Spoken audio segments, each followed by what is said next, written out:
Welcome to the Cantina Chatter Podcast.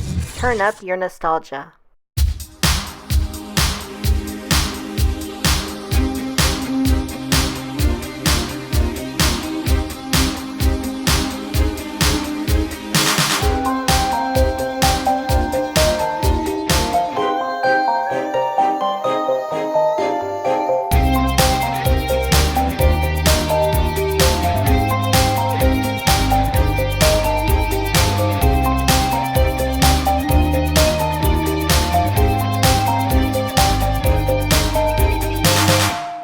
Hey everyone, and welcome back. I'm Victoria, your host here on the Cantina Chatter Podcast, your resource for new and retro toys, pop culture, and randomness from the 80s and 90s.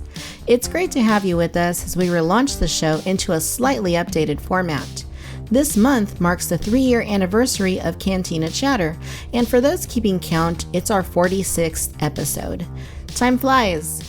If you're wondering what's changing with this updated format, well, not a whole lot. We're still going to be producing 2 episodes per month, which release every other Monday, and we're still going to cover the latest toy news from our favorite franchises, with an emphasis on Star Wars, which has always made up the bulk of my toy collection. But you guys know, I can't help myself when it comes to great toys. I like tons of them. And given the great reception to the previous episode in which me and Toy Shiz did a free-for-all on 20 plus different toy lines from the 80s and 90s, I want to make sure that we continue to talk about those going forward as well. Initially, I thought it might be the right time to move away from that and focus more on Star Wars, so that focus will increase where necessary, but so too will the focus on more great toy lines from the past and present. I'd also like to get back into more of the pop culture aspect of the show that it was heavy on in the early days, talking about movies and random things from the good old days for those of us who skew older millennial. You know, back before the internet and veganism and Justin Bieber. If you were a fan of the Jurassic Park episodes, remember that those are still going on. You just need to go over to Collect Jurassic World, the podcast for all things Jurassic that I am producing and co-hosting with Tim from Collect Jurassic. It's been great fun chatting with Tim every other week, and basically, if it's a week where there's no Cantina Chatter, there's a new episode of Collect Jurassic World. So there's always somewhere you can go to hear me babbling about toys and random things if you're so inclined. In this episode, we're going to see what's going on with Star Wars Galaxy's Edge over at Disneyland. This new land, the largest expansion in Disneyland history, opened last weekend, and our theme parks correspondent, Dan O from the fabulous Dan O channel on YouTube, was there to experience it firsthand. He's got lots to talk about, and we're all eager to hear what things are like on Planet Batuu. We'll also be hearing from our collecting correspondent, Tom Chorlton, in our collecting segment. Tom's got a breakdown of the latest Star Wars toy releases and news for us to catch up on.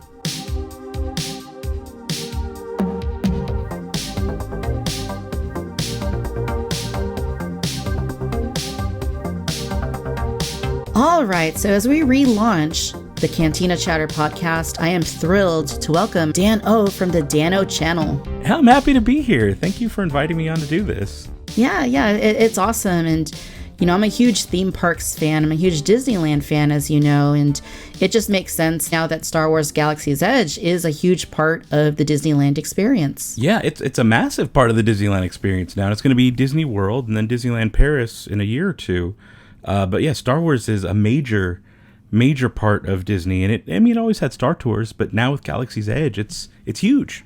Yeah, it's really a big thing, and I mean, going back in terms of the history of Disneyland, this really is the first land within the park that has been dedicated to an entire franchise. So I know there's a lot of people that love that, and then there's a lot of people that don't love it so much. So I want to ask you, what is your stance as far as, you know, thinking back to when Galaxy's Edge was first announced? What were your feelings on their announcement to bring a Star Wars focused land to Disneyland? I was there in the room when they announced it at D23. And I was stoked then, and I'm still stoked even after having been. I've always loved, like I mentioned, Star Tours. That's been one of my favorite parts of Disneyland since I was a kid. And just being able to expand on that and making a full land, it was like Disney's answer to Wizarding World. They saw that Universal had done this really immersive thing with Wizarding World, and they said, we got to do our thing, but with one of the biggest franchises we have, that's Star Wars. And so I thought it was a perfect match. Yeah, I mean, it completely makes sense, especially from the standpoint that Disney did spend all this money to acquire Lucasfilm. And I mean, I think it was only a matter of time before they integrated Star Wars a little bit more heavily into the parks, just as they did all those years ago with Star Tours through their partnership with George Lucas and Lucasfilm. So, yeah, I mean, it completely makes sense. I mean, my standpoint is, I mean, you know me, I'm the Disney history lover. I have a podcast dedicated to Disneyland's history. So when I first got this news, I was a little bit uncertain. I mean, I know that they had to sacrifice a lot of Walt Disney's original elements to Disneyland in order to make this happen. The Rivers of America, they had to shrink them down quite a bit. They had to basically bulldoze over a lot of frontier land. A lot of the elements that had been there from the 1950s are now gone. Things that luckily I was able to document probably about 8 years ago now, when I was going back and taking photographs of all the stuff that was left over from the extinct attractions like Mine Train Through Nature's Wonderland and things like that. So yeah, I definitely miss the goats. That was actually one of my favorite parts of Disneyland was visiting and playing with the goats. So that is kind of sad to see that stuff gone, and Big Thunder Barbecue and even the like Festival of Fools Arena that used to be back there. But, after being to Galaxy's Edge, I think the sacrifice was worth it. Yeah, that's what you got to consider as the trade-off. I mean, even before they did Galaxy's Edge, things like you mentioned, the petting zoo and Big Thunder Barbecue were there. Those had already covered up some of those classic attractions like Nature's Wonderland and the Mine Train. So that stuff had already been long gone, replaced heavily by Big Thunder Mountain Railroad in the 1970s. So yeah. So yeah, I mean, it definitely was a sacrifice. I obviously haven't been to Galaxy's Edge quite yet, but from what I've seen from your coverage and from all the photos and videos people have been posting online, I mean, it definitely seems like they probably made the right decision ultimately in making those sacrifices in order to accommodate Star Wars. Yeah, I mean, Galaxy's Edge, I actually think is one of those things that like, this is what Disney's goal, what Walt Disney's goal was to have this real storytelling immersive experience. And they've tried with rides like, Jungle Cruise and the way they built Adventureland. I mean, all the themed lands really, but like to me, Adventureland sticks out as this land that there's kind of like a story to it with the way they did Jungle Cruise and you're on this expedition. And even when I was like a teen, because I started going to Disneyland around 2000 and I didn't even live nearby. I lived in New Mexico and I would travel once or twice a year to Disneyland, and I fell in love hard. And one of my favorite parts was Adventureland. And I mean, even as like an older teen, I would sit there, just try to really immerse myself in each specific land. And it was one of those things that was never really fully realized, but you could tell that's what Disney was trying to go for. And now to see that they've been able to really just do that with Galaxy's Edge, where everything from the food to the smells to the way the cast members talk to you is fully, in story, it seems like a real realization of his original vision. And though it's in the Star Wars franchise, which a lot of people may not love and may think, oh, well, that's not Disney, the way they've achieved it feels very Disney. Yeah, that's actually a really good point that you make in that, Walt Disney did originally create these very immersive experiences in his park. And that was his ultimate goal, was to basically put you in the middle of a film or in the very middle of an atmosphere that could only be experienced up to that point really through film medium. Yeah, and they were very limited by the technology at the time. The park was built in 55, and a lot of those newer, the newer updates to those attractions were from the 60s and 70s. So now here we are, some 50, 60 years later, and we have the technology to do that kind of stuff. And I'm just excited to see how Galaxy's Edge expands, 10 to 15 years from now, because there's room there for them to add stuff here, to make little changes and make it even better than what it already is. Absolutely. And I will say that while I might not agree completely with the way that they did sacrifice some of the things, like the Rivers of America being shortened quite a bit, I will say that the execution has been like spot on. Like that experience, I think, is probably ultimately a little bit better because they did make a lot of enhancements around the rivers. The railroad now has a little bit more of a prominent spot to kind of glide through the river, and there's a lot more scenery, and it is a little bit more immersive overall. So definitely the execution, the way they handled making these changes is great. And yeah, I mean, I can't wait to finally see Galaxy's Edge. Hopefully pretty soon here. You're gonna lose it when you see it. I swear. Like I got so choked up in the first few minutes there. It was. I also had no sleep, but it's an intense experience the first time you go in there. There's a lot to take in. I can imagine. That's freaking awesome. So let's talk a little bit about the time leading up to the opening of Galaxy's Edge. So there's been a lot of things, little pieces of information that have made their way out, like the fact that they were going to do reservations in order to access Galaxy's Edge, at least initially. You've been doing a lot of coverage over on your YouTube channel. And so tell us a little bit about the lead up to the opening of Galaxy's Edge and all the work that you've put into covering it. So we had a lot of silence. Actually, I mean, they announced it back in 2015. I believe it was 2015 at D23. And there wasn't a whole lot of news coming out until there's little bits coming out until this February. At the end of February, there was a large media dump where Disney had invited a bunch of major news outlets, Nerdist, bigger mainstream news outlets out. And it was the end of February, and they had this dump of just info one night at like 10 o'clock at night. And it was all about the food. They had pictures from within the land, very limited pictures that, because I think the floors weren't even done yet. But these people all were brought along to sample the food, to see some of the attraction. They didn't get to ride Smugglers Run attraction, but they did get to see a lot of what they'd built so far and some of the animatronics. And it was from that point, so late February of this year, that the hype really, really started. And it was at that point that I started kind of covering and really paying attention to everything, because that was before there was a reservation system. At that point, there were rumors going around that they were going to be allowing, overnight camping starting at 5 p.m. the night before. And I had a feeling, even back as far as February, I remember having conversations with people that they have to implement some type of reservation system, because the whole point of the land is immersion. And I'm sure we all saw that photoshopped picture where it said, expectation, and it was the Millennium Falcon area of the park, and it was all empty, and then they said reality, and it was a photoshopped crowd, like just covering it. There's no way Disney was going to let that be a reality. And the way to keep that immersion is to limit how many people are in there at a set time, just to make sure they can kind of control the experience and make it as good as possible. Because I don't know if you've been to any major Disney events, but they're nuts. The last time I was at one was for the 24-hour day during the 60th anniversary. Yeah. And that was insanity. I mean, the park hit capacity very early in the day. There were people who were stuck between security and getting into the park. Personally, I knew some that were there for about 8 hours. Not inside the park, but waiting to get through security in downtown Disney, only to get to like the Esplanade area, or Esplanade, however you say it, and then have to wait until about 1 a.m. just to be let in to California Adventure. And it's always been a crazy turnout when these events happen. And this past weekend, I think because of this reservation system, a lot of the local crowd that would normally show up and try to get in, because they knew they didn't have a reservation and couldn't get in, the parks were dead all weekend.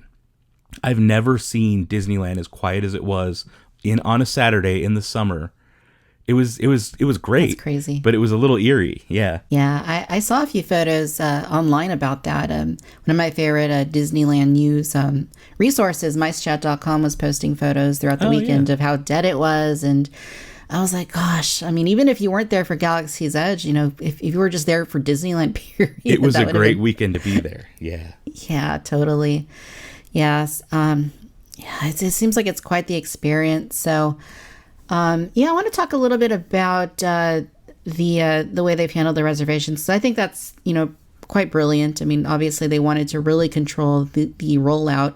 They didn't want it to be a repeat of Disneyland's opening day back July 17th, 1955, where people with counterfeit tickets showed up and the park was just absolutely packed, and things got really crazy. So I think that having the specific rollout at Reservations is a pretty wise system for them to go with. Yeah, or even more recently when they opened the Pandora Land and Animal Kingdom, that had record people were waiting 6 hours for one of the attractions, and that's bad press. That when the word of mouth is that the lines are ridiculous, it wasn't fun. I mean, that becomes the story, is that it wasn't fun, and I don't think Disney wanted any of that attached to this rollout, so they really tried their best to control that. And while there were a lot of lines and it was a little hectic at times, even with my 4-hour reservation, I was able to get, I would say, 75% of the stuff done in that first 4-hour reservation. Wow. That's pretty good. Yeah. Yeah, and I do know that they are going to lift the reservation thing. I think, is it later this month, June 24th. I think the 23rd is the last day for reservations, and the 24th they switch over to a virtual queue system. Okay. Yeah, so I wonder how that's going to impact this system, because obviously if they're doing away with it, I wonder if it's going to be like a free-for-all where you do have those 6-hour lines, or if they're going to have another system possibly in place to kind of manage that better. It's curious. Yeah, from what I saw during cast member testing, I've had the fun part about doing all this coverage is I've had a lot of people reach out to me, through private messages saying, hey, don't mention my name, but I work for the company and this is what we're doing during the preview. So it's been neat to have all these people reach out. But one of the people who was part of the cast member testing of the virtual queue mentioned that, they did it, I think it was not last Friday during the opening, but the week before. It was just cast member preview, and they weren't doing the 4-hour sessions, but they were doing the virtual queue. And they said it seemed to clear out after about 5 hours is when it really started to at first it was crazy because it always is right at the beginning of things. But by about 4 or 5 hours in, most people had done everything they needed to do and naturally just left. Interesting. Yeah. So, and then it was shortly before that Disney had sent out the text. Well, it's not really a text, but it's a website. You basically open this website and refresh it, and it'll tell you if your group is allowed to go. And so they'll tell you at launch bay, okay, this is your group B. Here's your code. Put that in, and just refresh the website, and they'll tell you when you're allowed to go in. And when you get the clearance, you head on over to the entrance. They tell you to go in, and you're good to go. So it seems like there's a natural sort of process. They figured out the optimum amount of time that people will just be there. And then I wouldn't say get bored, but know that they've done all they can do, and then just, kind of leave the land on their own. When I was there for the first session, even though, like I said, we did about 75% of the stuff we wanted to do the first session, we still wandered around the land for another 2 hours. Oh, wow. Yeah, I mean, we didn't, we weren't buying anything. We weren't getting on rides or going in shops, but we were just wandering around using the interactive Play Disney app and hacking data pads and transmitting signals. And so we were enjoying the land itself for another 2 hours past our time. And so, it's one of those things where, we weren't in line. We weren't taking up space in line. So there is a natural flow. And I think Disney, they're still going to be figuring it out. So I imagine June 24th might be a little messy, but 1 to 2 weeks after that, they'll probably have it dialed in pretty well. Right on. Yeah, that's good to know. I definitely really like the idea of virtual queuing and reservations, and I think that might be the way to go going forward, not just with Star Wars Land, but Disneyland as a whole, because I know when me and my husband go, that's always the thing for us is, how long are we going to have to wait in line? Okay, this ride has an hour and a half wait. I don't want to wait that long. I'm going to go watch a show instead. And I think that's the case, any theme park you go, really, you have to wait in line to go on a ride or to see a show or whatever. But I think if they could really nail and iron out the kinks in this sort of a system and roll it out maybe resort-wide, that it could really be a game changer for the way that people visit Disney parks. And I'm really looking forward to seeing something like that work out. Yeah, and in the last year or so, Disney's really pushed towards something like that. When they rolled out Max Pass, which is, really letting you cater your Fast Pass experience through a phone app. You can, if you pay extra, so it's a service, but you get pretty good money's worth because you get to choose what time you're going to ride these rides. And now even further, they've added the Flex Pass annual passport, whereas now you can save a couple $100 off the price of an annual pass, but the expense is you have to make reservations. So you can't just show up after work. If you're a local, you'd have to plan it out by going into the app and reserving for that day. Now, not all days require reservations. There are certain days that are open. You can just show up, but most of them are days that require reservations. But it's one of those systems where if you do that and you can make your reservations 30 days out, not only, are you planning your stuff a little bit better, but Disney has a better idea of who's going to be showing up those days. And I think they're using that tech and the Max Pass to really keep track of people's habits and what they do when they're planning out their time at their parks. So in the next couple years, as those things change and they learn more about our habits, I think they're going to have it really, really like nailed down and be able to offer that kind of experience you're talking about. Yeah, that'll be really cool to see. I'm really looking forward to seeing what the future of queuing for an attraction is, because it seems like it's a much smoother system, and you mitigate the amount of time you have to wait in line, and you can utilize that time by doing other things and getting more bang for your buck, because we all know it's not cheap to go to Disneyland or to these parks. No, it's not. It's definitely a luxury experience. It's not something that it's not for everyone, unfortunately. But it's one of those things you really gotta want it, because that price keeps going up higher and higher every year. Actually, it's something I was wondering while we were there, and it was so quiet this weekend, is has Disney finally priced out the local? Because for years in like early 2000s, they were pushing really, really hard for the annual pass program for locals. And around 2000, I want to say 3 or 4, is when they really started pushing the monthly payment option. And what it did is it ballooned the number of annual pass holders locally, which ended up kind of becoming a little bit of a problem. What they ended up with was a lot of guests who would go and they would hang out. They would be the after work guest, or they would be the, like just the weekend. But what they ended up with is more guests who spent less money but took up just as much space. As the out of town, someone coming from across the other side of the country or even from another part of the world, they show up and they are ready to spend a lot of money because this is their, big vacation for the year. Right. So they ended up with a problem kind of like that. And year after year, they keep removing benefits on the local passes and increasing the prices, kind of to find that equilibrium where it's not going to be so crowded, but the locals who really want it can still get it, but it's not going to be as bloated as it was in the mid 2000s. So I think maybe my thought was, when I saw how dead the park was the other day, I was like, I wonder if they finally found it, or if people are just really staying away because they were afraid of the Galaxy's Edge crowds. Yeah, could very well have been. And I know I got my first Disneyland passport, I think it was 2008. And it was the payment plan that, drew me to it. I mean, at the time it was the premium pass, which was like the one that didn't have any blackout dates. And I had that for, maybe like 4 years, 4 or 5 years. And back then, how much did it cost? Like $500-600 maybe? I think it was $500 when I first got it. Yeah. And that time period is about $500. Now, what is it? $17.99, I believe, for the one with no blackout days.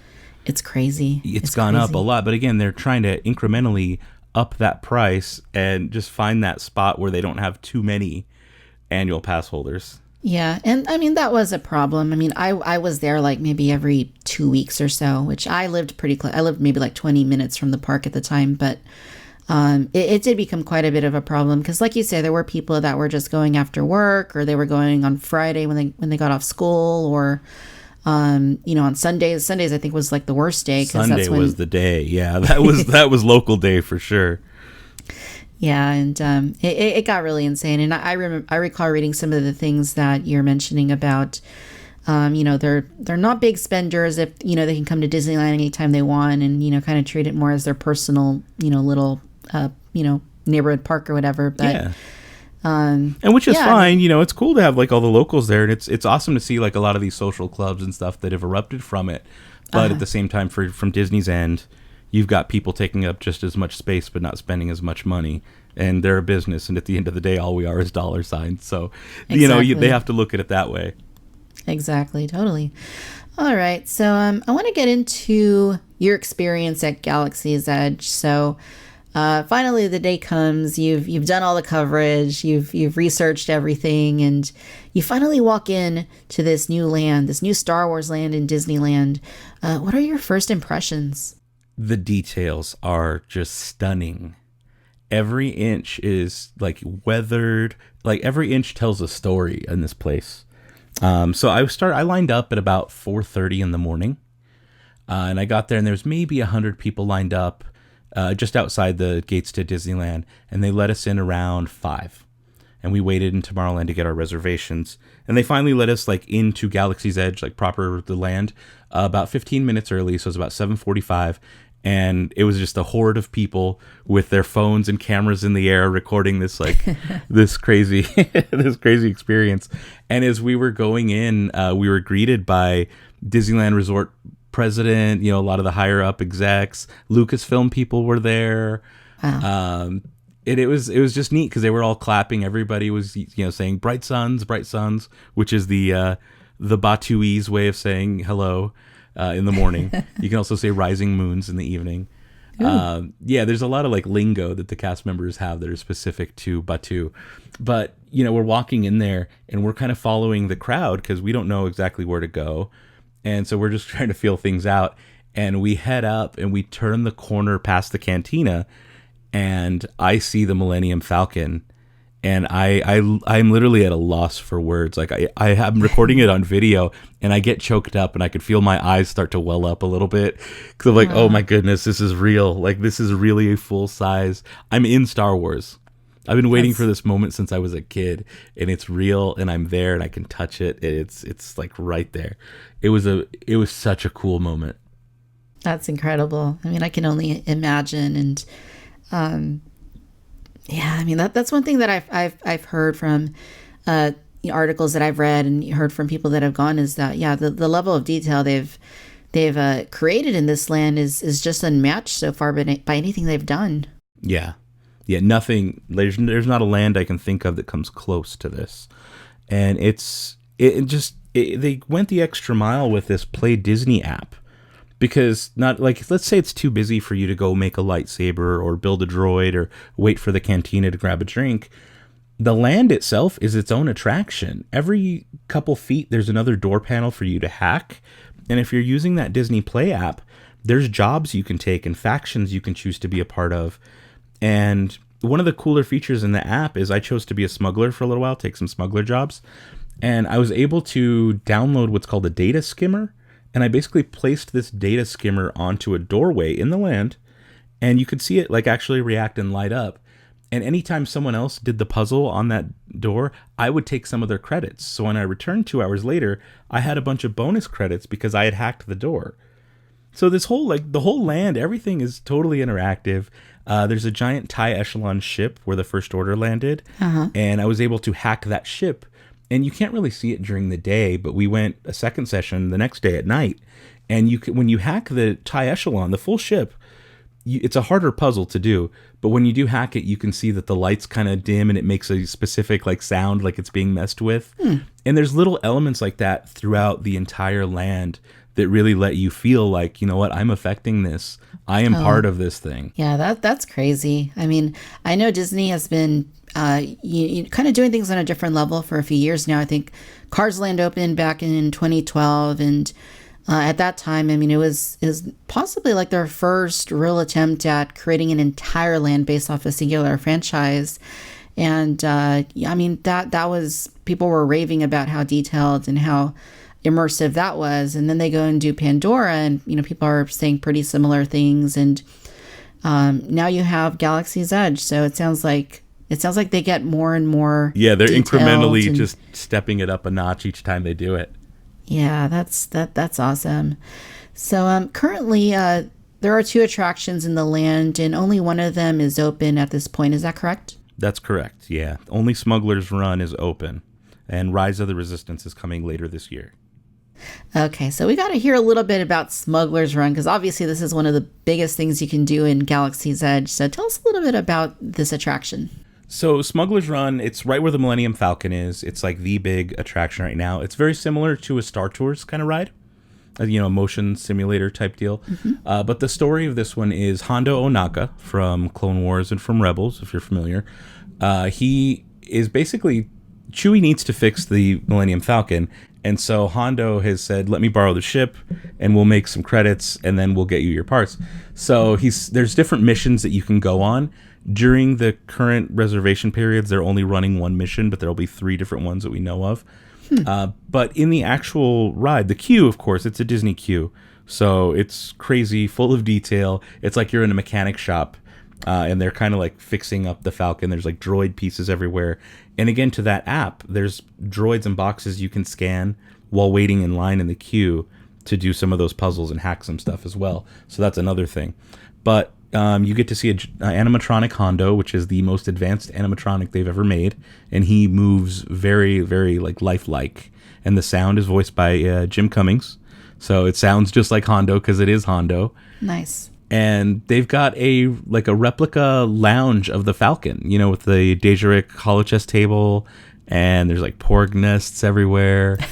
And you get about 2 to 3 minutes in that little lounge area to just kind of explore the Falcon before you go into the cockpit. And it's, again, every inch. You can, like, if you look on the floor, you can see the smuggling compartments, where the floor's a little bit different, where he would hide stuff under the floorboards. Every detail's there. The part where Han and Leia first kiss, you can find that. There's all kinds of, like, neat spots that are very real to us Star Wars fans. And they're realized, and we can go up and touch them and stand in that area or sit in those seats. And then you get into the cockpit, and it's been modified. So there's 6 seats instead of just the 4. And there's 3 positions. You can either be a pilot. There's 2 pilots, 2 gunners who sit in the middle rows, and then the back rows are engineers. The left pilot, I believe, controls the up and down of the ship. The right pilot controls the left and right, and also the hyperdrive. Huh. The gunners, they each take care of each side. So if, say, there's a TIE fighter shooting you on the left side gunner would have to hit buttons on their left to make the to basically fire blasters and shoot it. And if they miss and the TIE fighter shoots us, that's where the engineer steps in. The engineer has to start hitting all these buttons on the side, and they light up green to tell you which ones to hit. But they're to your left, and while the screen is straight ahead. So if you can imagine, you've got your left arm kind of like bent, trying to smack all these buttons and watch that to your left, while also trying to enjoy the ride in front of you. So unless you're a pilot, if you're a gunner or an engineer, you get a little bit of a lesser experience just because you can choose to be focused on the screen or be focused on the buttons, but they do grade you afterwards. Uh-huh. They give you like points, and they don't really do anything, but they will give you credits that go in your Disney Play app. So it's all tied together. And the engineer isn't just fixing stuff. I mean, it is when the pilots bump into things, the engineer has to fix it. But in the particular mission they're running now, you have to get crates of coaxium. And part of being an engineer is you have to harpoon the coaxium. So there's like a little mini game that pops up on your screen where you have to like wait for the right moment and then start, smacking the button really fast to do the harpoon. And if you don't do that, then it goes against the whole mission for your entire team. So it's definitely a teamwork game / attraction. And of course, it's video screens. The whole thing's moving like Star Tours does. I wouldn't say it's as intense as Star Tours, but it's just as fun, and it's like super interactive. Yeah, it's a really neat experience, and it's one of the cooler attractions Disney's come out with in a long time. That's awesome. I mean, I've kind of been staying away from details of what all this ride entails, but I mean, hearing the way that you relate it, just how everybody has a role, and the fact that you can kind of go in and explore the Falcon and actually pilot it or gun it, or as you mentioned, the engineers, that's just really amazing. Yeah, it's pretty neat. And you can also put it on like autopilot. There's something you can ask, from what I've heard, is you can ask the cast member to kind of put you in an autopilot where it does a lot of the work for you and you're graded a little more leniently, but you don't have to do as much. You can really just sit and enjoy the ride and not do the interactive play element if that's not your thing. Oh, wow.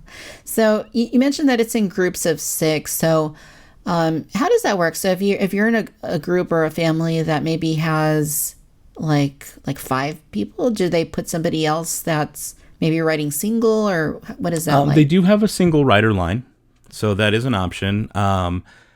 I believe they can still run the ride with just 5 people. They would put basically the leftover position into an autopilot mode so your team doesn't get dinged. Yeah, they definitely thought things through. Yeah. And if let's say you get, and I think if you do too terribly, it automatically puts you in an autopilot mode. So let's say you get like a 5-year-old who's in the pilot seat and just wants to move the thing back and forth and bang everything up. The whole team doesn't get penalized. It automatically kind of senses that and throws them into that autopilot mode, which makes the experience a little bit better for everybody. That is pretty cool. Yeah. I like that. So having experienced this attraction, it's kind of hard to compare Disneyland attractions because they're all so different, but how would you rate it in terms of, the all-time, greats like the Haunted Mansion, Pirates of the Caribbean, Space Mountain? Like where does Smugglers Run kind of rank if you were to kind of assign it a position? To me, it kind of feels like, the new Guardians of the Galaxy Mission Breakout. Uh-huh. It's in that tier where it's really themed and it's really cool. It's not the best ride ever. Okay. But it is really, really detailed. And, what they've done with the technology of using the screens and integrating that into the motion of the ride, I would kind of put it in that same tier as Mission Breakout. Right on. Yeah, that's definitely a fun ride. And another one that drew the ire of a lot of Disney fans when they transformed it. But that's really good to know. And of course, they're still developing or finishing up the second attraction that's opening later this summer, Rise of the Resistance. That's supposed to be amazing. That's supposed to be like a multimedia experience kind of thing. Yeah, and I'm hearing rumors. I don't know if you've heard the same, that this is going to be like over 20 minutes of a ride. I don't know if it's going to be 20. I heard 28 minutes is what I heard as well. But I don't know if that's correct for a ride, but more of 28 minutes for when the experience starts to when the ride is over. But I think the actual ride portion where you're in a ride vehicle is probably closer to 3 to 5 minutes. Okay. But because like I was saying, it's a kind of like a multimedia experience. I don't know if you want me to go into the details on this or not, or if it's too spoilery, but I can kind of give you a brief overview. Yeah, let's do that. And for our listeners, just a heads up that, we're going to spoiler territory potentially here. So yeah, I'll try to go a little light on it just because I don't know a whole exact details, but I can give you a pretty good rundown of what that attraction is going to be. Cool. Okay, so in the Resistance area, which in Black Spire Outpost or all of Batuu Galaxy's Edge is split up into kind of 3 parts. There's the right side, which is where the First Order land. There's Black Spire Outpost itself, which is the middle area where all the shops and everything is. And then to the left, over by Critter Country, is the Resistance Outpost. And in the Resistance Outpost, there's these caves. It's kind of an ancient area, and the queue wanders through these caves. And in this area, once you've waited in line, you have some kind of meetup with one of the main characters, either Rey, BB-8, something like that. And they basically guide you. You watch a video with them, and they guide you to get into a ship.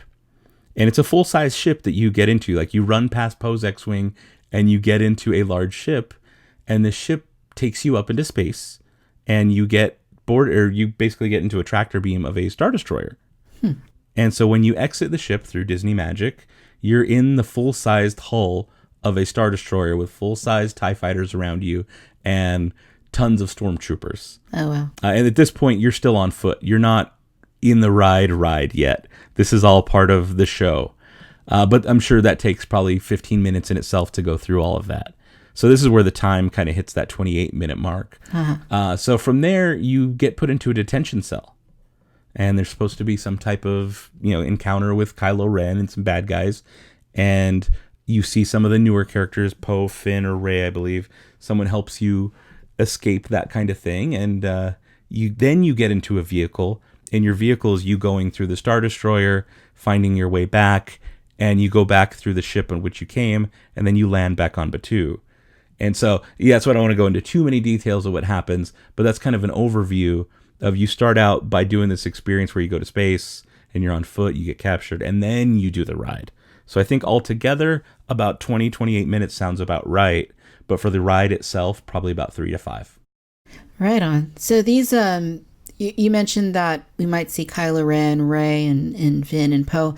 Are these supposed to be like audio animatronics, or is this a screen, or what have you heard on those? I think it's a mixed bag of both. I've heard that it's definitely screen, but I believe there is animatronics of plenty of stormtroopers and Kylo Ren. Okay. Yeah, Kylo Ren definitely seems like the one that they could get away with as an audio animatronic. Yeah, you couldn't really get away with like an animatronic Rey. I mean, you could, it just wouldn't look very good. But with stuff like Hondo and Smugglers Run, that works pretty well because he's an alien, so you have a little more to work with as far as how they move and everything. But when it's a human and they're just, you can definitely tell when it's an animatronic human. Yeah. Oh, yeah, of course. But that sounds really cool, though. It's going to be really neat when that opens. Are you anticipating a trip back at that point, or what are your thoughts? Yeah, I upgraded to one of those flex passes. Nice. Yeah, I haven't had an annual pass in years, but I decided it was time because Galaxy's Edge. I'll definitely be making multiple trips out throughout the summer just to go visit. I'm actually going back this upcoming Saturday. I've got another session from 11 to 3, so I'll be back out there just getting more footage and trying some of the food and stuff that I missed out on. Very cool. So let's talk about some of the merchandise, because we know that that's been a huge draw for people like us who like to buy stuff. Oh, yeah. So they have shops, and they have things like, build your own lightsaber. So tell us a little bit about the stores and the things that you purchase there. So 2 of the bigger stores are also attractions/experiences. One of them you mentioned is the Build Your Own Lightsaber. So that's Savi's workshop. And it's kind of nice that they have like this story built into it where you can't show up and be like, hi, I want to build a lightsaber. They'll look at you and be like, oh, we don't know anything about lightsabers. So the story is they are the gatherers, a bunch of junk scavengers. And they basically scavenge all this junk, and they secretly, behind closed doors, teach people how to build lightsabers. So when you find them, you tell them, I'm looking for some scrap metal. And you don't have to tell them that. There's blatantly a line when you show up because of how busy it is right now. And maybe that'll change down the road. But the story is that they're a bunch of, junk dealers. And it's a really neat show. It's $200 for this custom-built lightsaber. It's pricey. But it's also like full metal. You get to make it, and you get a really good, like, top-quality show with lighting and sound and special appearances from Star Wars characters in audio form. And I think the $200 price tag is worth it. But, it's for each person to decide on their own based on their budget. But the other experience they've got, which is nearby, is the Droid Depot. And that's where you get to create your own custom astromech, either a BB unit or an R2 unit. And it's another one it's a little pricey. It's $99 per droid, but they're remote control droids that interact with the land. So if you're in like a first order area, and they sell these personality chips, there's 2 of each kind, and there's smuggler chips, first order chips, and resistance chips. And if you have a resistance chip in your droid and you're over in the first order area, they might give you kind of like worried sounding beeps, and vice versa. And then the smuggler ones are kind of all over the place with what they do. And allegedly the droids interact with each other.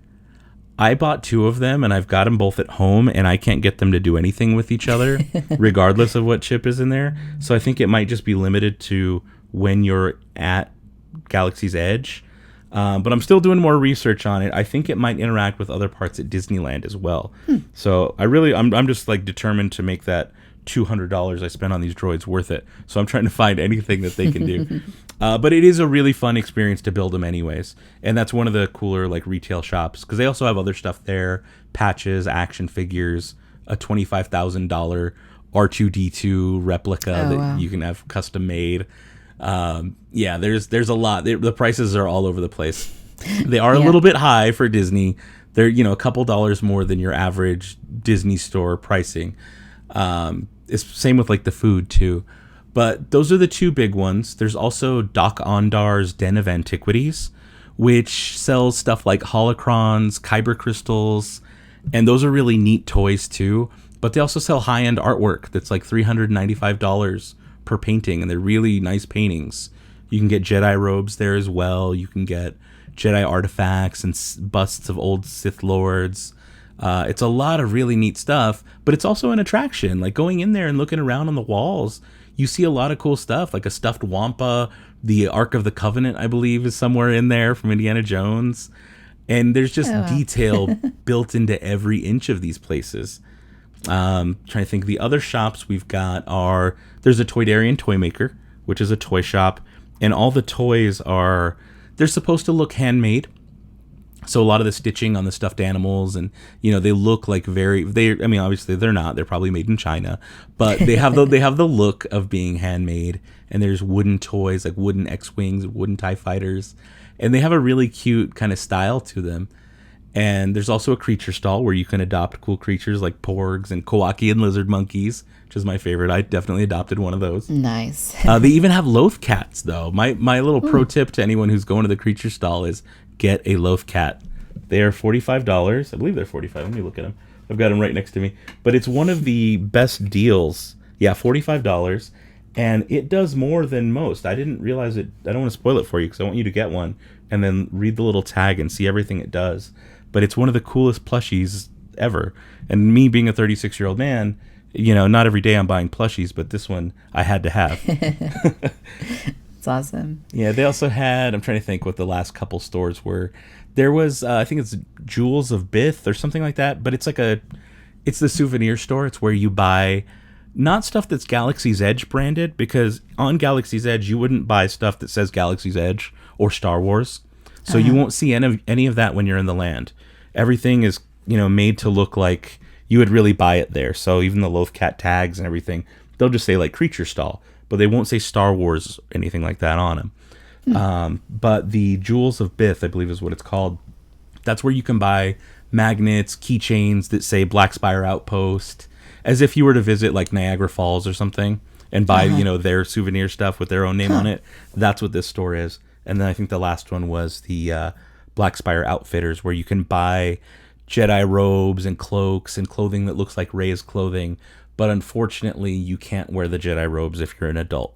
Kids can, and they're encouraged to. But if you're 14 or over, Disney will ask you not to. Yeah, I think I heard something about that, which is interesting because, I understand where they're coming from. They obviously don't want confusion between, people that are, cast members that are acting in the land and, just guests who maybe look the part. But it seems like a bit of a bummer that you can't do that.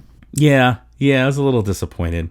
And what some people are doing, I don't know if you've seen this online, but they're kit bashing their phone cases to look like data pads. So when they're going around using the app, it's kind of like a workaround. So, you won't let us dress up. So let's dress up our phone cases and make those in world.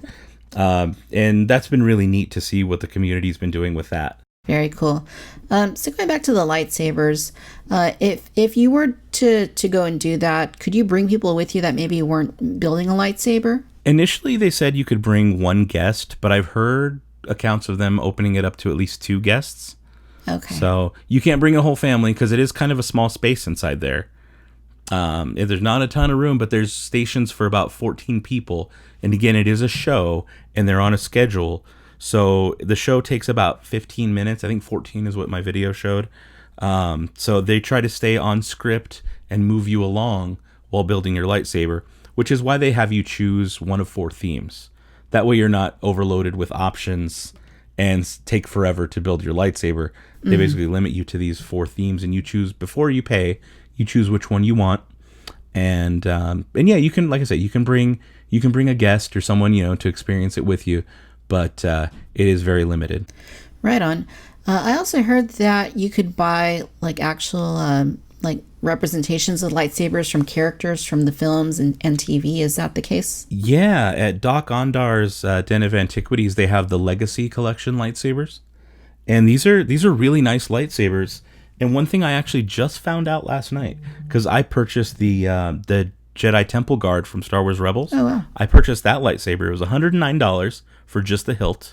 They sell blades separately for $44 and $49 each. I believe they're 36 and 46 inches, something like that, around that range. I'm not right on the inches, I know it, but I'm right on the prices. But those blades don't work in the custom lightsabers, and the blades that come with the custom lightsabers don't work in the Legacy lightsabers. So if you're planning on buying one, just so you guys know, you have to buy a separate blade at Dok-Ondar's to match the Legacy Collection. Very interesting. From what you saw, would you say that the quality of the blades and whatever effects they make are pretty comparable? Yeah, you know what? I haven't tested out the durability yet, but it feels like it's a really high quality blade. I would say comparable to like an Ultra Sabers. I own 2 Ultra Sabers with the thicker combat ready blade, and just the feel of them in my hands feels very, very similar. But the ones from Savi's workshop and the ones that they have at Dok-Ondar's that go with the Legacy, they're like, they have lights. They have an LED strip in them that gradually lights up, and there's a little bit more options. You get more, I'd say, bang for your buck kind of with these than you do something like Ultra Sabers, just because paying more for something that gradually lights up like that, you don't really see. And the soundboards are usually very expensive as well on those type of custom, lightsaber experiences we have previous. And this is an all-in-one solution. Yeah, that's pretty awesome. Yeah, no, I think they're totally worth it, especially $109 for an all-metal Jedi Temple Guard lightsaber, which you don't really see. It's really well made. Like, it's got a good weight to it, very high quality. And they range up to $199, I believe, for Ahsoka Tano's lightsabers. But you're getting 2 of them. Okay. So there's 2 of them. Yeah. Those are the ones that caught my eye. I definitely want to get Ahsoka sabers at some point. Yeah, they look really cool. And what's neat about those blades, I was saying, the blades are coated inside, so they know which hilt they're being attached to. So if you place it in Luke's, it knows to light up green, or if you place it in the Jedi Temple Guard, it'll turn yellow, and Ahsoka's will be white. But it's just the same blade you can use in all of those hilts. That is amazing. Yeah. So would you say that the overall brightness and such is pretty comparable to a Force Effects lightsaber and maybe then some? Yeah, I would say overall brightness is just about the same. Okay. That does sound very intriguing, and sounds like as far as the colors go, they're limited to what we see in TV and film. Is that accurate? Yes. Yeah, that is accurate. Okay, so you can't go and make like an orange or a black or... No. Now, they do have a black crystal. I mentioned they sell kyber crystals. So at that Dok-Ondar's shop, they sell like different colored crystals. The ones that are different from the custom lightsabers you build at Savi's, they sell yellow and white, but they sell all the rest too. But if you buy the red, there's a 1 in 100 chance that you can get a black crystal. Now, the black crystal still causes your lightsaber to light up red, but when you place it in the holocron, it's supposed to unlock the voice of Snoke. Interesting. Yeah, and there's like different red crystals, so you could get a red crystal that would be Count Dooku, or a red crystal that's Kylo Ren or Darth Vader. So there's reason to buy multiples of these little crystals and put them in your holocrons to see who they unlock. And they also unlock different sounds on your custom lightsaber. Wow. Yeah, so there's a lot of like levels of stuff. And one thing I should point out, since we're talking about these legacy lightsabers and the custom ones, the legacy lightsabers like Ahsoka's and the Jedi Temple Guard, they don't use crystals. That's not an option for those. So you can't swap out the color. They're just pre-coded with the color. Like I said, yellow for the Temple Guard, white for Ahsoka, and so on. They just get the normal color. Mm-hmm. Interesting. So these legacy lightsabers, are they just like on display and you go and grab them, or what is the setup They're like? under glass. They're under a glass case behind the counter. And so there's a cast member there working, talking to Dok-Ondar, this big animatronic Ithorian. And he kind of grumbles every once in a while, and they talk to him back. But you go up to the counter and you point out which one you want, and they'll get it out for you. And they come in a nice like big plastic case. And it opens up, and it's got like cloth on the inside where it holds it, and it's a nice presentation. But they come in this nice little case, so you don't have to lug around just a lightsaber hilt.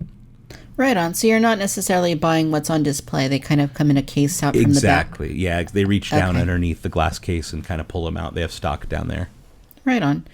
Yeah, I'm really excited about all this. I hope I could see it really soon. So they do have some exclusive Star Wars action figures there for Black Series. Were those available in pretty abundant numbers? Yeah, they had them all over. They had them not only in Galaxy's Edge, but over in Tomorrowland at Star Traders. They had them there too, and they had plenty of every set. Right on. So tell us a little bit about the Cantina. The Cantina had the longest wait. That was the thing so we had to come back on day 2, And our main focus was the cantina because that's what we missed out on day one. So the lineup process was a little weird. We had to, basically we went up to the line and they said, oh, we're not allowing people in line anymore. But if you wait across the way on those benches, we might let you in line in a little bit. So, and they just kept telling people that, and everybody was waiting across the street, like looking frantically, waiting for a cast member to open the lineup. And they would quietly meander over to the benches and like say, okay, I'll take the next 10 people, like very quietly. And then everybody would get up and go over and get in line. We waited about an hour to get in. And you get in this place, and it's the cantina. It looks just like the cantina on Mos Eisley. Like everything in there looks right on. Wow. And you've got DJ Rex, who is formerly the RX-24 from Star Tours, voiced by Pee Wee Herman, Paul Rubens, spinning music. And it's very loud. It was very busy just because they're trying to get as many people in as possible during this opening period. So the service wasn't the best, but again, those cast members are doing the best with what they can. Uh-huh. And the drinks were all so cool. Like every drink had its own specialty cup. It was all served in a specific cup, and it wasn't like regular pint glass or anything. They were all very like specific shapes, and it was very Star Wars. It just felt so Star Wars. All the drinks had neat like exotic flavors. Most of them were sugary drinks, being that it's a Disney Resorts bar. But there was one, the Jedi Mind Trick, that was actually very floral. So if you're going there and sweet drinks aren't your thing, I would say get the Jedi Mind Trick. It's a little bit on the bitter side, and the first time you drink it, especially if you've already had one of the sweet drinks, the first sip will definitely play a trick on your mind. Because I drank it, my wife ordered it, and I took a nice sip of it after having the Jet Juice, which is the strongest drink, but it's also very small and sweet. I had that, and then I went over to the Jedi Mind Trick, and I just like made a face of like, whoa, what just hit me? What is that? And that was, the Jedi Mind Trick. It's a very like floral, it's some kind of floral liqueur they put in there. But they have neat stuff with foam, like the fuzzy tauntaun, which supposedly the foam, it's called buzz foam, will make your mouth numb. I didn't get to try that one, but I've heard a lot of people saying that it makes your mouth feel weird and kind of numb. So it's a neat environment. There's a lot, there's a lot of little, like where Han and Greedo met, those little areas where the tables are. There's a bunch of those lining the outer edge of the cantina. There's a couple stand-up tables you can go sit at. And then there's the actual bar itself, which doesn't have seats at the bar, but everybody's kind of crowding around it. And there's creatures back there. There's warts that are up top. You can see a little wart creature like in a case up there, and stuff bubbling all over the place. And the drinks are pre-made, just so everybody knows. The drinks, they're like pre-made in like containers, and they just dispense them by pulling down a handle. So it's not like the bartenders are getting back there with a shaker and doing the full thing. Right on. Did you get a chance to have the blue milk? I did have the blue milk. I did. So over in the first order area is the milk stand, and the blue milk, it's like a cold slushy. I didn't expect it to be so slushy. It's it just has slushy consistency. It's kind of fruity. It's got a weird mouth feel. It's kind of thick, jelly-like. It's like a smooth, slushy Jello. The mouth feel is the weirdest part, but it's good. I wish the portion was a little bit bigger for $8, but the blue milk is very, very good. Super tasty. I didn't get a chance to try the green, but I'm hearing from a lot of people that the green is not their favorite. Definitely go blue, but I'll find out this weekend. Yeah, that's very interesting to know. So yeah, I mean, just hearing you speak about this, and I assume anyone listening to this episode that hasn't checked out Galaxy's Edge is going to be chopping at the bit all the much more from hearing the way you're relaying it, which it just sounds fascinating. Yeah, I mean, like I said, every detail, you're living it, you're eating it, you're breathing it. Oh, and the food. Do you want to get into the food real quick? Yeah, let's hear about the food. The food was crazy. So Docking Bay 7 is their big eatery. They also have Ronto Roasters, which is where they have the, it's more of a quick service counter service type thing where you pick up these, I would say a space hot dog. It's like a nice sausage in a pita bread with slaw and like pulled pork. Really good, really high quality sausage, but it's like $13 for the equivalent of a gourmet hot dog, which is a little pricey. But at Docking Bay 7, they have more, it's more their like sit down restaurant type deal. It's still kind of a counter service, but it's just their bigger eatery. But they have stuff like plant-based Ithorian roast, which is like a meatloaf that's a vegetarian meatloaf. And that was delicious. The Kadu ribs, it's a plate of ribs, but the thing is the Imagineers had the butchers design a specific cut, well, not design, but find a specific cut of the pig to use for these ribs. So when you're eating them, it doesn't feel like you're eating normal ribs. And when you're done with what's left over, it is the weirdest looking piece of, I don't know what I looked at it, I was like, okay, I definitely ate an alien. I did not eat pork. I ate a Kadu because whatever's left over is not of this world. So they do little things like that, like special cuts of the carrots. We ordered a hummus plate, which had edible soil in it. Oh, wow. Which actually did taste a little bit like dirt, but not in a bad way. I don't know a better way to say that. But there was like a weird cut of a cucumber. I thought it was going to be celery by the look of it. And then I ate it with the hummus. I was like, oh my goodness, that was a cucumber. That is the weirdest way to cut that. Huh. So they do these little tricks to make Earth food seem like it's coming from another planet. Wow. Yeah, that's really taking it to a whole other level. Yeah. Nice. So, yeah. So, is there anything else about Galaxy's Edge that you'd like to share as far as? The cast members, everyone at all the cashiers, everybody was so on point with the lingo and with their own story. When we ordered food, they look at your name on the receipt. And the one girl at Docking Bay 7, she, looked at my name and I was like, oh yeah, for Daniel. And she says, oh no, this one says Visa. Is there a Visa around here? And she really played into it.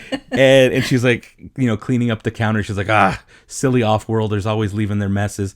And every little thing they do that comes out of their mouth is in character and on point. And we were talking about the registers, they've got these new fancy registers when you pay. And I was talking about the chip that can read, and I have BB-8 on my Disney Chase card. And they said, "Oh, you look like you're a fan of droids. Looks like Mubo over at the Droid Depot would like to meet you over there." And this is on the other side of the park, and they're referencing characters that run shops that you don't even see, but they have this whole story built up that they live and breathe to make it feel like you live and breathe it while you're there. I love that. Yeah, that's incredible. Yeah. The level of detail with the cast was amazing too. Yeah, that like I mentioned a minute ago, that just makes me all the more excited to go and see all this because wow, it's fascinating. Yeah, it is. Yeah, I can't wait to check it out. I'm sure that anybody that's listening is probably feeling the same if they haven't seen it for themselves yet. And I assume that, even though you've told me all these wonderful things about Galaxy's Edge, that once I actually get in there and experience it for myself, it's going to be quite amazing. Yeah, words don't do it justice. They really don't.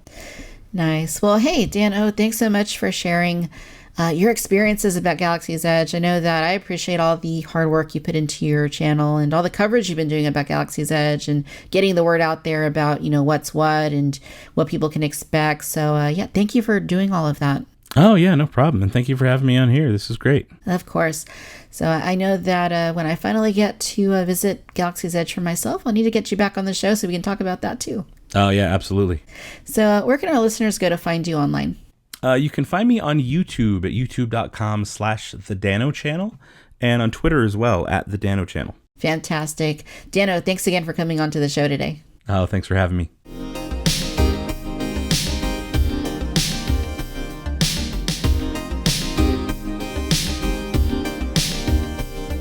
All right, so collecting has always been a huge part of what we do here on Victoria's Cantina and the Cantina Chatter Podcast. I love toys. Tom Chorlton loves toys. So please welcome Tom Chorlton. Hello. I'm happy to be here, Victoria. I love talking about toys. Yeah, so I want to talk about the latest in, I was going to say Mattel Jurassic, the latest in Hasbro Star Wars toys and collectibles. So obviously we both collect this line. There is still stuff going on. It's kind of a weird time because if you go to most toy stores, meaning Target and Walmart, at least in my area, those sections are basically dead. I haven't seen anything new in a very long time. What is the situation over like in your neck of the woods? Well, I live over in New York City, so it's more rare that I take a trip to an actual store because for probably since 2012, the stores wouldn't refresh very much.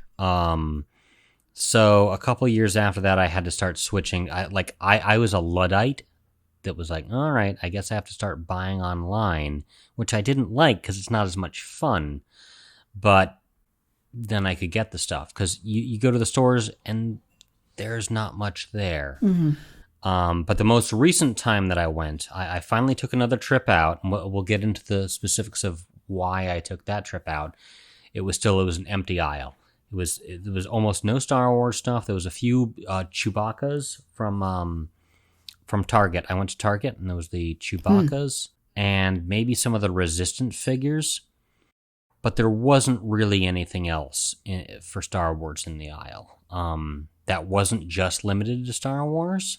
That was all your major franchises were pretty empty. There wasn't many Transformers, no Jurassic Park, a few Marvel figures. It was a very pretty empty aisle in general.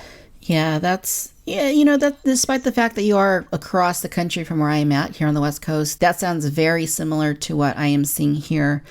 I have at least, probably four or five Walmarts within about 20 minutes of home. That's a blessing. Yeah, 3 Target stores within that distance. And the situation is basically the same at all of the stores. I mean, my closest Walmart, they've had the same Black Series figures just kind of rotting on the shelves for the last year. It's basically the most recent thing they have is so the Rogue One. Well, the most recent thing they have is from Solo. It's just young Han Solo, and then they have some Constable Zuvios, and they're covered in dust, and the corners are all worn, like the definition textbook of shelfware. These guys have it. And there's some extendable lightsabers above them. No 3 3/4 inch at this one Walmart. Oh, none. yeah. Not Galaxy of Adventures, not Resistance, no vintage collection. That's literally all they have. It's maybe 1.5 feet of space where it's just really old Black Series and these extendable lightsabers. Yep.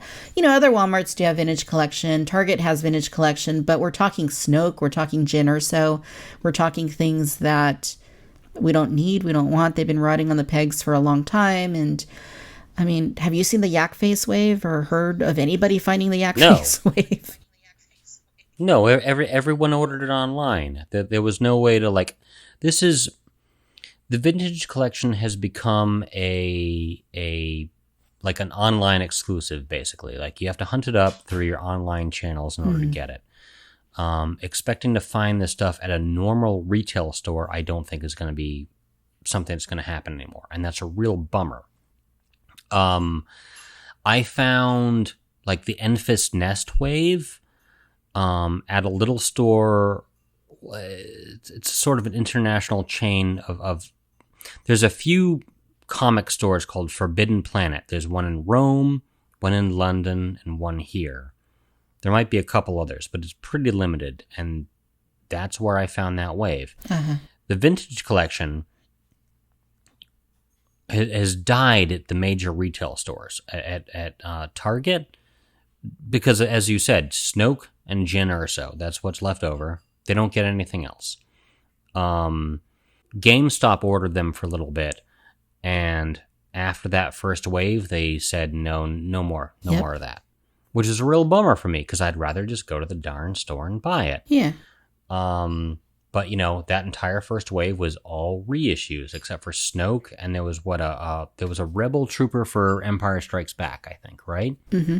But even he showed up, at the Forbidden Planet store that I go to, and he showed up, and you can get him easily. It wasn't a good wave. It wasn't a bunch of new stuff. Normal people didn't want to go buy it. Uh-huh. It's really unfortunate because, we all clamored for so long for the vintage collection to return. Finally, Hasbro says, you know what, you guys are getting the vintage collection. And I think the saddest part is they really are producing some of the greatest toys that we've ever gotten. I mean, think about the sail barge, the recent Jabba's Palace playset. It's incredible. Yeah, it's amazing. It's effing incredible. It's amazing. No, I mean, Yak Face is such a startlingly good figure. And even boring old green face Klaatu, he's great. They're all so good. Yeah. But, yeah, they don't show up at retail. Yeah. So it's maybe Hasbro just needs to accept the fact that this becomes an online exclusive and just do it like that. Yeah, I mean that would be fine. I mean it'd be better than seeing, you know, all these Snokes and Jyn Ersos rotting on the pegs, because it's really sad. And you know, if this Yak Face wave would have been the very first wave of vintage collection, I don't think we'd be seeing that. No, certainly not. No, Yak Face was absolutely incredible. I don't remember what were the other characters there. There was a Yak Face, there was Klaatu, there was Leia Bouche, right? Scarif Stormtrooper. And Scarif Stormtrooper, right. I didn't choose to buy those ones, Scarif Stormtrooper and Leia Bouche, because, well, I'm sort of regretting it now. But, because I already owned Scarif Stormtrooper from the old Black Series wave. But I really do need to get that Leia Bouche. Yeah, now. I mean, I need her. I need her for the Jabba's playset. Oh my god. All right. Can we talk about Jabba's playset? Yeah, let's talk about Jabba's Palace Adventure playset. Okay. So, that is amazing. That is just like Jabba's sail barge, and also theoretically like the Death Star. That's what I've wanted since I was a kid. Doesn't need to be big, but just these little tiny... All right, so that's 3 walls of awesomeness with Jabba's Adventure Palace playset. It's gorgeous. It's wonderful. Yeah. It's modular. The price tag was amazing. It was $50. Which these days is great because you get 2 of the Vintage Collection figures in their packages. So that's $25 there. So you're basically spending $25 on the playset. Yeah. And it's gorgeous. It looks amazing. It's so much fun. It is. I love it. It is. And we got to go back to the box, the packaging for this thing, because I'm it's looking at beautiful. it right now. Yeah. That's what my that's what my microphone is propped up on right now. Yeah, it's so good. I mean, I can't wait for them to come out with, they're going to do the Jabba's throne room, right? I hope so. I mean, it's been a long time. I still have the dais or the dais from 2010. I don't have the Jabba anymore from that, but I still have the throne with, all the pillows and salacious chrome and all that stuff. But I mean, yeah, it's a very popular piece. It's one that was pretty hard to find at the time. I only ever saw it once at Walmart. I'm glad I picked it up. But oh shoot, really? It's going for a lot on eBay. I mean, I think it's like well over $100 at this point. Are you kidding me? Oh my gosh, that's amazing. Yeah, and it needs to be re-released somehow. Like, I mean, this is great. I love the Jabba's Palace Adventure set for what it is. I really can't rave highly enough about it at all, but. It really feels like it should be just one piece of a larger expansion, and I think somehow redoing Jabba's throne with Jabba the Hutt maybe, and maybe another couple wall sections would really flesh out that scene. Oh my god, it would be good. Yeah, I hope so. I mean, just the way that the engineering behind it is great. I mean, the whole thing, it might not look as detailed as the sail barge, but it still has the same, really detailed sculpting. It still looks awesome. It's painted very adequately, especially like, as you noted, the price point is pretty great.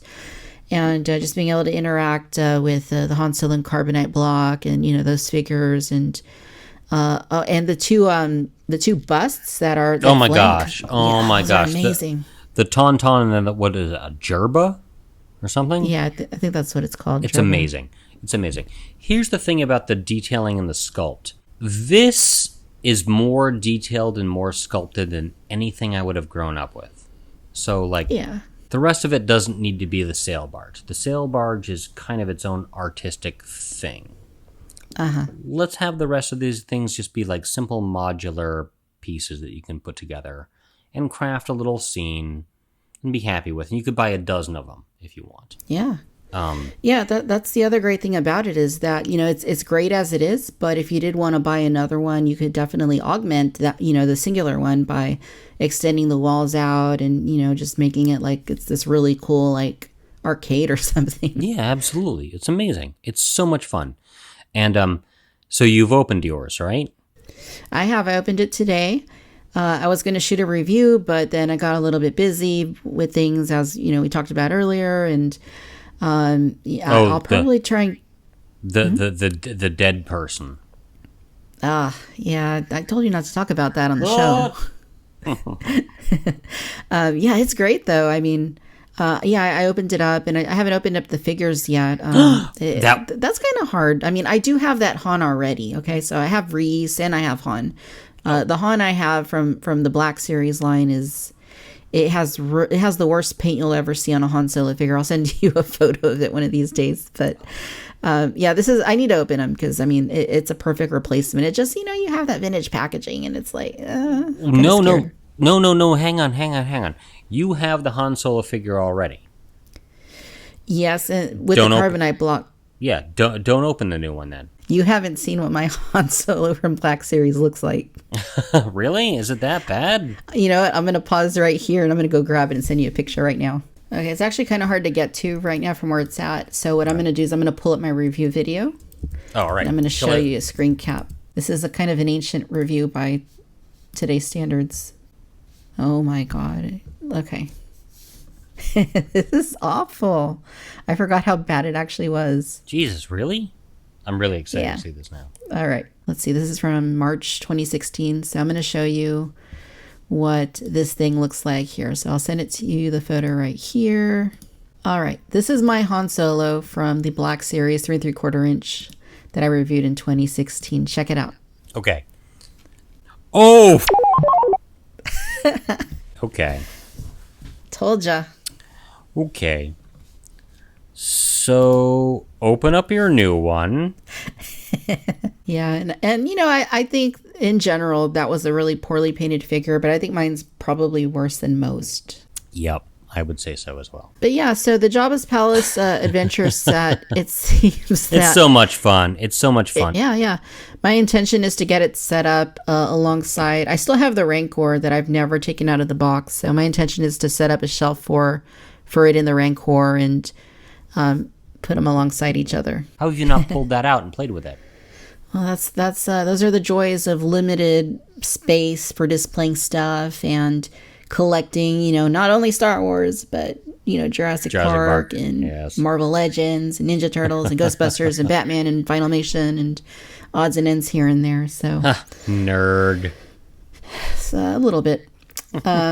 But yeah, so this thing has sold out. It was only available online for a little bit. People pre-ordered it. I pre-ordered it. And then it went back up maybe a month or two later, I think. And it only lasted like an hour or something.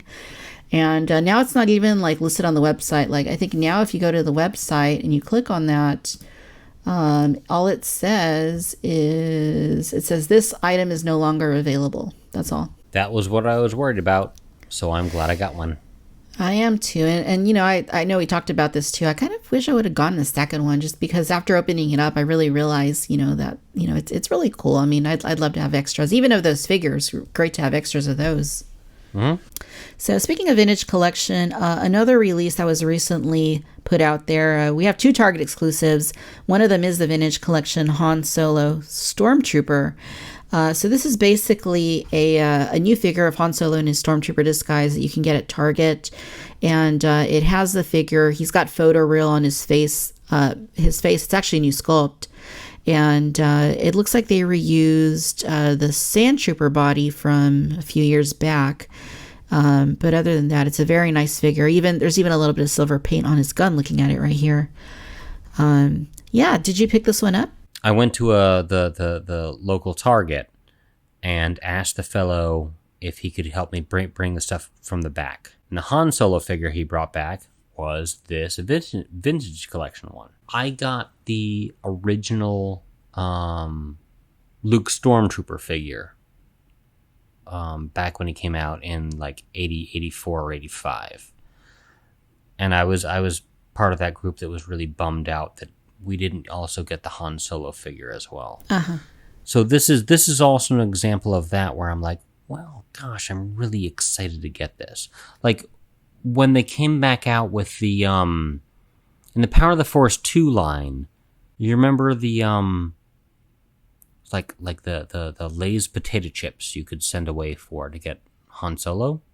That was Spirit of Obi-Wan. The Lay's was that was Spirit of Obi-Wan. Fruit Loops. Fruit Loops was the Han Solo.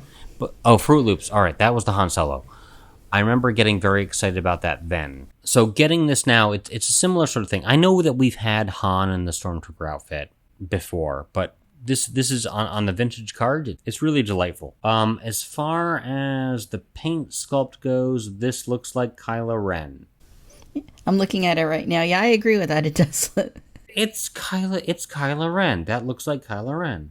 I've seen it a couple times at a couple of Target stores, so it is nice that they actually have it. And the other one is the 6-inch Black Series Luke Skywalker Death Star Escape. So he's in his Stormtrooper outfit, and it's interesting how you have Luke and Han in Stormtrooper, but they're in different scales. I kind of feel like it's a little strange. It's a little weird. You could have coordinated that a little bit better, Hasbro. But how amazing is that new Black Series one? How amazing is that? Oh, it looks fantastic. He's got brand new head sculpt. He's got photoreal. He's got his blaster, and the deco on him is gorgeous. It's just like really nicely applied. It looks muddy. It looks grimy.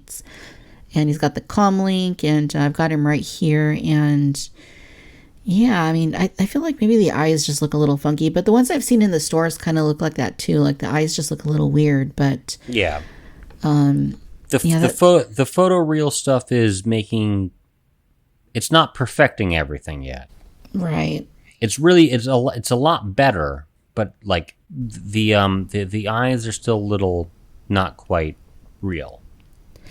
Yeah, like looking at it right here, I kind of feel like, I don't know, the eyes almost look like they're mispainted, but when I go to the store and look at them, they kind of all look like this. I don't know. And the lips are weird too, because his upper lip is like really dark and his lower lip's kind of pink, so it's a little funky. But yeah, so interesting stuff. And the other thing I want to mention, of course, too, we want to talk about is the retro collection. So this was something that you covered over at New York Toy Fair this year. Hasbro is doing this brand new retro collection. So it's basically recreations of the vintage figures on reproduction vintage card back. And these are impossible to get. I mean, I know that you're lucky and you have them and all, so I'll let you talk about them a little bit more, gosh. But I'm unlucky. I know. I'm so sorry. And I'm trusting the powers that be that are saying that they're going to be more prevalently available, because I was someone that looked at these figures and I said to myself, well, that's really effing cool. I'd already bought a bunch of the original ones, like the original ones on vintage card backs, and spent an awful lot of money on that. So when I get this, $10 Darth Vader, well, that's pretty darn exciting on this card back. I'll say the rollout has really been pretty abysmal Awful. with these. Yeah. Awful. I mean, yeah, they went up online for pre-order a couple of months, like 2 or 3 months ago, right? It's been a right bit, after but, Toy Fair, straight away. Yeah, exactly. It's been a while. So they went up for pre-order, and then I never saw them when they were in stock for pre-order, so I missed out. And from what I've heard, they went really quick. And then that was basically that. I don't know that they ever restocked them, or maybe they did, and they also went out really quick. But not on pre-order, I don't think. Yeah, so that's too bad. And same thing with stores. I mean, they've been cleared out locally. Like you look on Brickseek, and there's nothing. Like I've even heard rumors that maybe they're not going to get any more. That it was maybe like a one-time thing, which I hope's not the case, because I really wanted a set of these. I've heard that they're going to be more prevalently available later in the year. They started off as a Target exclusive, but that's not going to be the case. They're going to, you're going to be able to get them later. But I don't want to wait. In fairness, I know. I always say, be patient. Usually toys, eventually they're easy to get. There's not a whole lot out there that's really rare, and if you're patient, you should be able to get pretty much anything that has been mass released, including exclusive items. But lately, I've kind of been changing my tune a little bit, because like we were talking about with the Jabba's playset, sure, it might come back later in the year, but I mean, what guarantee is there? And things like these retro figures, I have heard that they're going to be released through like Entertainment Earth and Big Bad Toy Store, places like that. But for one, you're going to have to wait till this fall. And two, I mean, what if they change their mind? And, it's just like, I always say, buy on site. If you see something, it's better not to risk it, just grab it. But if you don't see anything to begin with, I mean, you're quite a bit of a pickle. Yeah. I certainly think that's the case. I'm hoping that these retro figures become more available to other people. Okay, so I think we pretty well covered these latest releases in Star Wars. Is there anything else you want to cover, or anything else we haven't touched on that's made recent Star Wars toy news? Well, one of the really cool things that happened recently was the fella from Retro Blasting. So, back when the sail barge was announced, all the toy sites that I think you and I followed were really heavily advertising for it, and they were very excited about it. And I was totally on board with all of that. And the YouTube site Retro Blasting, they didn't like that as much. Yeah, so apparently one of the supporters of Retro Blasting, one of the Patreon supporters, expressed his difficulties in getting his sail barge sent to him in Australia. So I guess he was going to have it shipped to him, but then the distribution service that he was going to be using, the shipping service, said that the box was too big, so they would need to have arrangements made for it to be, I guess, collected, or they would have to dispose of it. So he reached out to Retro Blasting, and they put out a couple of videos trying to figure out, what they were going to do, and to express, their frustration really with the way that Hasbro, rolled out the sail barge and not letting people get it, which I think it did go on eBay, didn't it? Later on, like a couple months after, didn't it go up on eBay for international buyers for a short while? Yeah, well, it went on international for about 5 minutes.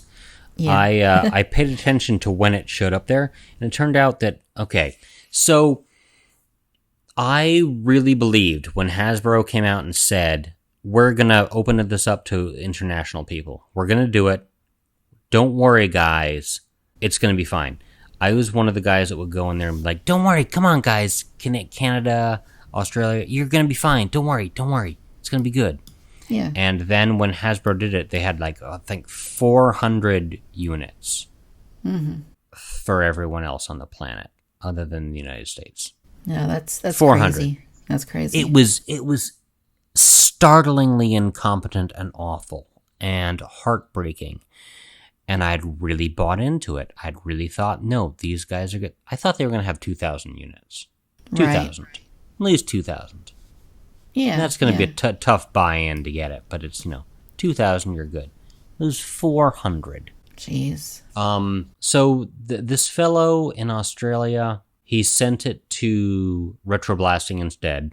And the guys at Retro Blasting, Michael and his wife, they flew it out to give to him. That's amazing. It's amazing. Yeah. That's absolutely incredible. That's got to be a first. I haven't heard of anybody traveling, escorting a barge to its destination, or really, I mean, if you think about it, any big toy, it's like that's got to be a first. Oh yeah, what a nice thing to do. And here's the thing we have to think about. How many other people lost their barges because the international shipping service that they thought was going to work didn't work out? Yeah. How many other people lost it because of that? Exactly. And we know of this one, but there's probably more. Yeah. There's probably more in the same situation. He made a video where he didn't agree with how Hasbro was doing the sail barge thing. And I didn't agree with his stance on that at the time. But in hindsight, I think he was right. He said that there were a lot of sites out there suggesting you do all these other things to get your thing shipped internationally, and it didn't work out. We only know about one that didn't work out. Right. I think there's a lot of others. Yeah. It's really a really crazy story, and props to him for taking the initiative and escorting it all the way to Australia. That's just insane, but it's pretty awesome as well that in this little hobby of ours that ultimately to most people it's probably such a minuscule thing to be collecting toys. Oh, you collect toys? Why? It's a lot of people probably don't even get it, but we get it, and to actually see somebody in this whole toy community do that, such an act of kindness is just freaking awesome. Yeah, it was a very, very nice thing for him to do. And from my time watching his channel, totally in line with what he'd be like. It was a very nice thing. Very nice video. Totally. Well, Tom, it's been great talking the latest in Star Wars toys. Can't wait to do it again in our next episode. So before we leave off here, where can our Cantina denizens go to find you online? Oh, you can hunt me up at my Twitter account. You can find me at WoozlinDemon, or you can find me on Facebook with, Tom Chorlton. I'm the one that, has Star Wars pictures in my profile photo. Nice. Very cool. So I will throw a link down in the show notes. If you want to follow Tom, his posts are great. He's pretty hilarious. So definitely do yourself a favor and give him a follow. I'll also include a link over to the Retro Blasting YouTube channel. So go ahead and visit them as well and subscribe.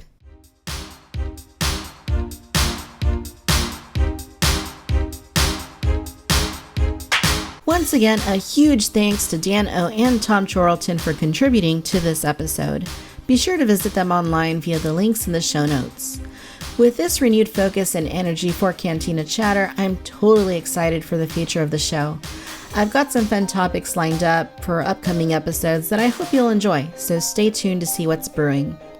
If you aren't already, subscribe to the place it all started, the Victoria's Cantina YouTube channel, where I review new toys and showcase retro toys from the past. You can also follow us for news and updates on Facebook by looking up Victoria's Cantina, toy photography on Instagram at Victoria's Cantina, and a constant drip of toy-related and other random and nonsensical tweets on Twitter at Vic's Cantina. If you're so inclined, we are on Patreon. Gain greater access to Victoria's Cantina by becoming a Patreon Cantina patron. For as little as $1 a month, you'll help to keep the show going and also get exclusive content such as access to a private Twitter feed, early access to toy reviews, and behind-the-scenes featurettes. And if you can't, but you still want to help us out, one of the easiest and most helpful things you can do is leave us a review over on Apple Podcasts. It only takes a minute, so hit that 5-star rating and leave a note stating why you enjoy the show. It'll make us more visible on iTunes and help others to find our show. As always, I'm Victoria, and no matter where you're listening out in the galaxy, I'd like to thank you for tuning in to the Cantina Chatter Podcast.